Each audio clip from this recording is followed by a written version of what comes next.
ही 5 कामं प्रत्येक अमावस्येला करणं खूप गरजेचं आहे, खूप महत्त्वाचं आहे. तर सगळ्यात पहिलं आता तुम्हाला स्क्रीनवरती दिसत असेल देवघर आणि देवांची स्वच्छता आणि सगळ्यात महत्त्वाचं म्हणजे हळदीचं लेपन. आता देवपूजा आपण रोज करतो, देवांना आपण रोज अंघोळ घालतो, पण देव मात्र आपण रोज उजळवत नाही. तर देवांना उजळवणं म्हणजे काय? तर देवांची स्वच्छता जी खूप महत्त्वाची आहे. तर आपल्याकडे ज्या देवांच्या मूर्त्या असतात त्या धातू स्वरूपातल्या असतात. तर त्या मूर्तिरूपांची आपण रोज पूजा करत असतो. तर त्या मूर्ती आपण रोज फक्त पाण्याने धुतो, पण अमावस्येला अगदी काटेकोर स्वच्छता करणं खूप गरजेचं आहे. तर देवघर आणि देवांची स्वच्छता कशी करायची? तर देवघर आपल्याला अगदी पूर्ण स्वच्छतेत पुसायचं आहे. जे देवघरात आपले देव आहेत ते स्वच्छ धुवून घ्यायचे, देवघरातले देव सगळे बाहेर काढायचे, देवघर पूर्णपणे व्यवस्थित पुसून घ्यायचं. तर देवघर पुसताना त्याच्यात गुलाबजल, हळद, थोडंसं कापूर असं मिश्रित पाणी तयार करायचं आणि त्याच्याने देवघर पुसायचं.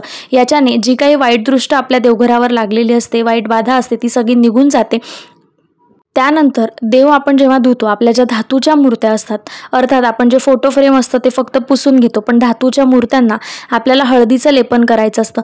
जे आपली केशरयुक्त हळद असेल किंवा जी हळद तुम्ही वापरता त्याच्यात थोडंसं गुलाबजल किंवा दूध मिश्रण बनवायचं आणि मग ते मिश्रण देवांना लावायचं. 5 मिनटं देव तसेच राहू द्यायचे आणि मग त्याच्यानंतर पंचामृताने देव धुवून घ्यायचे आणि मग त्याच्यानंतर साध्या पाण्याने देवांची स्वच्छता करायची. तर अशा प्रकारे देव पूर्णतः आपल्याला व्यवस्थित स्वच्छता करायची असते. अमावस्येला देवघराची स्वच्छता करणं खूप गरजेचं आहे. त्यानंतर आता तुम्हाला स्क्रीनवरती दिसत असेल आपलं सगळ्यात आणि दुसरं महत्त्वाचं काम. तर दुसरं महत्त्वाचं काम काय? तर आपल्याकडे जी पण काही वास्तू आहे, जिथे आपला वास आहे, म्हणजे आपल्या देवतांचा तर असतो, पण आपण माणूस रूपात जिथे राहतो, जे काही आपलं घर, आपलं ऑफिस, ज्यांचं स्वतःचं ऑफिस आहे, अर्थात दुकान आहेत, तर या सगळ्यांमध्ये आपल्याला डीप क्लिनिंग करायचं असतं, पूर्णतः स्वच्छता करायची असते. जी जाळं जळमट असतात ती काढायची असतात. तर अमावस्येला जेव्हा आपण घर पुसतो ना, तर त्याच्यात एक आपल्याला काळजी घ्यायची आहे. त्याच्यात थोडंसं जाड मीठ, हळद, लिंबू, गोमूत्र, पंचगव्य या सगळ्या जिन्नस टाकून आपल्याला घर पुसायचं आहे. हे जे आहे ना, हे जे मिश्रण आहे हे खूप प्रभावी आहे. या मिश्रणाने घर पुसल्यानंतर आपल्या घरात जी काही वाईट बाधा असते, जी काही वाईट शक्ती असते, तिचा नाश होतो. आणि सगळ्यात महत्त्वाचं म्हणजे लक्ष्मी देवीचा वास असण्यासाठी आपल्याला घरात स्वच्छता असणं खूप महत्त्वाचं आहे. कारण घाणेरड्या जळमट ठिकाणी लक्ष्मी देवींचा वास कधीही नसतो, त्या ठिकाणी अलक्ष्मीचा वास असतो. म्हणून अलक्ष्मीचं निरसन करण्यासाठी आणि लक्ष्मीचा वास असण्यासाठी आपल्याला घराची स्वच्छता करणं खूप गरजेचं आहे. त्यामुळे अमावस्येला घराची स्वच्छता जरूर आणि जरूर करा.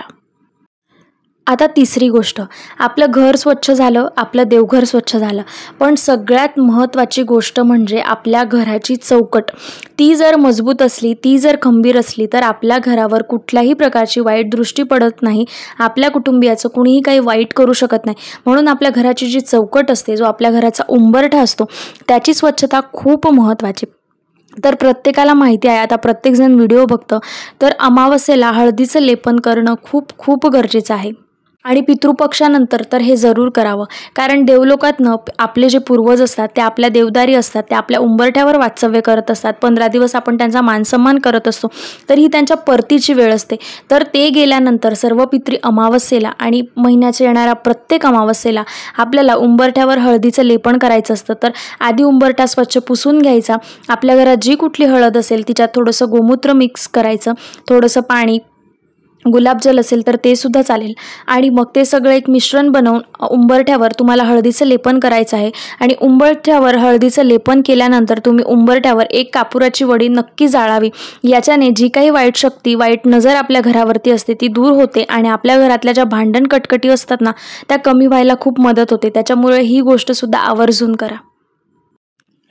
आता चौथी गोष्ट, ही एक फक्त क्रिया नाही आहे, तर सगळ्यात महत्त्वाचा तोडगा आहे. हा दर अमावस्येला जरूर करावा. आता प्रत्येकाच्या घरात जर शांतता असतेच, पण काही लोकांच्या घरात काही कुटुंबीय असतात ज्यांच्यात मतभेद होतात, काहींच्या घरात कटकटी, भांडणं होतात किंवा कुणाची तरी वाईट दृष्टी लागते आणि त्याच्यामुळे आपल्या घरात जे आहे ना, ते नकारात्मकता तयार व्हायला सुरुवात होते. तर अमावस्येला काय करायचं? ज्या व्यक्ती चिडचिड करत असतील किंवा कुठल्या अशा व्यक्ती असतील ज्यांच्याने कटकटीचं वातावरण निर्माण होत आहे, किंवा आपलं जे दुकान असतं जिथून आपली संपत्ती येते, धनलक्ष्मी येते तिथे, तर आपल्याला जर असं वाटलं की जर वाईट बाधा होत आहे तर तुम्ही अमावस्येला हा तोडगा जरूर करू शकता. तर याच्यासाठी तुम्हाला काही करायचं नाही आहे. एक फक्त नारळ दुकानातून आणायचं. हे नारळ तुम्ही अमावस्येच्या दिवशीच आणा, आदल्या दिवशी किंवा दुसऱ्या दिवशी असं नाही. तुम्ही त्याच दिवशी नारळ आणा. त्याच्यावर शेंदुराने तुम्हाला एक त्रिशूल काढायचं आहे. त्रिशूल काढल्यानंतर तो जो नारळ आहे 7 वेळा उतरवायचा गोलाकार, जसं आपण नजर उतरवतो ना तसं त्या नारळाचा उतारा करायचा. आणि एक गोष्ट महत्त्वाची, तो नारळाचा उतारा केल्यानंतर त्याला घरात आणायचा नाही. त्याला बाहेरच कुठल्याही वाहत्या पाण्यात विसर्जन करायचं किंवा तुम्ही निर्वाल्यात टाकू शकता, पण घरात आणायचं नाही. आणि जर तुम्ही कुठल्या व्यक्तीवरून उतारा करत असाल, हा तोडगा प्रत्येकावरती चालेल. माणूस असो, कुठलीही निर्जीव वस्तू असो, तुमचं दुकान असो, काही असो, जर तुम्हाला उतारा करायचा आहे, जर तुम्ही घरातल्या व्यक्तींवर उतारा करायचा तर त्यांना दरवाजाजवळ बसवायचं, दरवाजाच्या थोडं आतमध्ये बसवायचं. गोलाकार पद्धतीने जसं आपण आरतीचं ताट फिरवतो ना, भाऊबीजेला वगैरे ओवाळतो, तसंच नारळ 7 वेळा उतरवायचं आणि सरळ घराच्या बाहेर टाकून द्यायचं.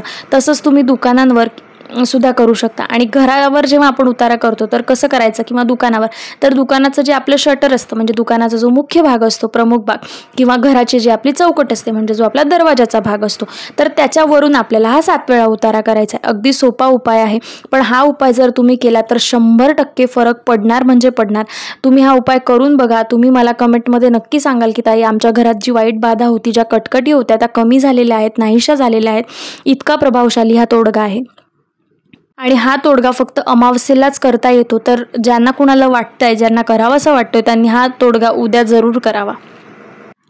आता सगळ्यात महत्त्वाची आणि शेवटची गोष्ट, तर अमावस्येच्या दिवशी आपल्या घराच्या आजूबाजूला जेवढेही देवी देवतांचे मंदिर असतात, किंवा आपले जे ग्रामदैवत असतात, किंवा तुमचे जे इष्टदेवता असतात, त्यांच्या मंदिरात जाऊन हार, नारळ, खडीसाखर ठेवून त्यांचा मानसन्मान करायचा असतो आणि त्यांना प्रार्थना करायची असते. तर ही गोष्ट म्हणजे काय, जर तुमच्या इथे काळभैरवांचं मंदिर असेल तर तुम्ही ही गोष्ट जरूर आणि जरूर करावी. जरी काळभैरवांचं मंदिर नसेल तर तुमच्या घराच्या आजूबाजूला जी कुठली मंदिरं असतील त्यांचा तुम्हाला मानसन्मान करायचा. काही करायचं नाही आहे, मंदिरात जायचं, फक्त नारळ, खडी साखरेचा प्रसाद अर्पण करायचा, 2 हात जोडायचे आणि घरी यायचं. अगदी इतका सोपा उपाय आहे. पण काय होतं ना, जिथे आपली वास्तू आहे किंवा जिथे आपलं घर, दुकान असतं, तर जसं आपलं घरात असतो तर वरिष्ठ व्यक्ती जे असतात ते आपली काळजी घेत असतात. जसं आई वडील मुलांची काळजी घेत असतात, जसं आपलं महाराज आपल्या खंबीरपणे आपल्या पाठीशी उभे असतात, तसंच जे आपले ग्रामदैवत असतात ना, ते आपल्या वास्तूची काळजी घेत असतात, आपल्या आजूबाजूच्या परिसराची काळजी घेत असतात. त्याच्यामुळे काय होतं, आजूबाजूच्या परिसरातून जे धोके आपल्यासाठी उद्भवणार असतात, तर त्याच्यासाठी अमावस्येला आपल्याला ज्या आजूबाजूचे देवता असतात, जे आपले ग्रामदैवत असतात, त्यांचा मानसन्मान करणं सुद्धा गरजेचं आहे. अगदी आपण खूप लांबवर देवतांना भेट द्यायला जातो, 4 धाम यात्रा करायला जातो, लांब लांब आपले जे कुलदैवत असतात त्यांच्या भेटीला जातो. पण काय होतं ना, ज्या छोट्याशा गोष्टी असतात त्या मात्र आपण विसरतो. ज्यांच्या आजूबाजूला, म्हणजे आपल्या घराच्या आजूबाजूला जे आपले मुख्य दैवत असतात त्यांचा आपण कधीही मानसन्मान करत नाही. अगदी आपण रस्त्यावरनं 4 वेळा जातो, मंदिरात डोकावतो, पण मंदिरासमोर हात जोडायचं मात्र विसरून जातो. तर ही जी गोष्ट आहे ना, ती अमावस्येला करणं खूप महत्त्वाचं आहे. तुम्ही तीर्थयात्रेला जा, 4 धामची यात्रा करा, पण त्याचबरोबर जर तुम्ही आजूबाजूच्या देवतांचा सुद्धा मानसन्मान केला तर ती यात्रा तुमची फलित जाईल. जुन्या काळात एक म्हण आहे, घर सोडून आपण दार पुजायला जातो, तर तसंच हे आहे. तर सगळ्यात आधी जे आपल्या आजूबाजूची जी मंदिरं आहेत त्यांचा मानसन्मान करणं खूप गरजेचं आहे. याच्यासाठी घराच्या कुलस्त्रीनेच जावं असं काही नाही. घरातला कुठलाही व्यक्ती नारळ, खडी साखरेचा प्रसाद घेऊन मंदिरात जाऊ शकतो आणि आपल्या कुटुंबासाठी प्रार्थना करू शकतो. तर हे जी 5 छोटीशी कामं आहेत ती प्रत्येकाने या अमावस्येला जरूर करावी.